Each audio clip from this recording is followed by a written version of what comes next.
പലശന ഗ്രാമപഞ്ചായത്ത് ജനകീയ ആസൂത്രണ പദ്ധതിയിൽ ഉൾപ്പെടുത്തി പട്ടികജാതി വിദ്യാർത്ഥികൾക്ക് ലാപ്ടോപ്പും പഠനോപകരണങ്ങളും സ്റ്റീൽ വാട്ടർ ബോട്ടിലും വിതരണം ചെയ്തു.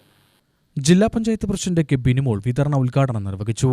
ഈ സംസ്ഥാനത്തിനകത്ത് ഒട്ടേറെ കാര്യങ്ങൾ ഇങ്ങനെ ചെയ്യുമ്പോൾ എങ്ങനെയാണ് കേരളത്തിൽ സാധ്യമാകുന്നത് എന്ന് അത്ഭുതത്തോടെ വീക്ഷിച്ച മനുഷ്യർക്ക് നമുക്കറിയാൻ പറ്റിയിട്ടുണ്ട്. നമ്മുടെ നാട്ടിലെ എല്ലാ മനുഷ്യരും ഇത്തരം കാര്യങ്ങളിൽ നമ്മുടെ സർക്കാരിൻ്റെ ഇത്തരം പ്രവർത്തനങ്ങളിൽ കൈകോർത്ത് പിടിച്ചു.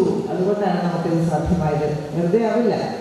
സർക്കാർ ഇങ്ങനെ കാര്യങ്ങൾ പറയുകയും ബോധ്യപ്പെടുത്തുകയും ചെയ്യുമ്പോൾ ഇത് നമുക്ക് വേണ്ടിയാണ് എന്ന തിരിച്ചറിവോടുകൂടി മനുഷ്യനെ അതിൽ ബന്ധപ്പെടുത്തി നിർത്താൻ സർക്കാരിന് കഴിഞ്ഞു എന്നുള്ളതും ഈ പ്രവർത്തനങ്ങളുടെ ഒരു പ്രത്യേകതയായിട്ട് നമ്മൾ കാണുന്നു. അതുകൊണ്ട് കഴിഞ്ഞ കാലങ്ങളിൽ നിന്ന് വ്യത്യസ്തമായി തദ്ദേശ സ്വയംഭരണ സ്ഥാപനങ്ങളെ മനുഷ്യൻ തൊട്ടറിയുന്ന രീതിയിലേക്ക് തദ്ദേശ സ്വയംഭരണ സ്ഥാപനങ്ങളുടെ പ്രവർത്തനങ്ങൾ മാറി.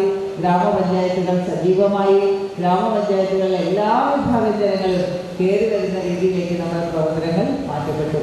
കേരളത്തിൽ നമ്മുടെ സർക്കാരിൻ്റെ ഏറ്റവും ശ്രമകരമായ പ്രവർത്തനങ്ങളിലൊന്നായി മാലിന്യ സംസ്കരണ പ്രവർത്തനങ്ങൾ മാറിയിട്ടുണ്ട് എന്ന് പറഞ്ഞാൽ ഇപ്പം നമ്മളാരും അംഗീകരിക്കാതിരിക്കില്ല. ഗ്രാമപഞ്ചായത്ത് ഓഫീസ് അങ്കണത്തിൽ നടന്ന പരിപാടിയിൽ ഗ്രാമപഞ്ചായത്ത് പ്രസിഡന്റ് എൽ സായിരാധ അധ്യക്ഷത വഹിച്ചു. Panchayat vice president C Ashokan, K Yashoda, K Ananthakrishnan, പ്രധാനാധ്യാപിക T Shaima, Girija Ashokan, K Pushpalatha, C Ambujakshan, K Manikandan തുടങ്ങിയവർ പ്രസംഗിച്ചു.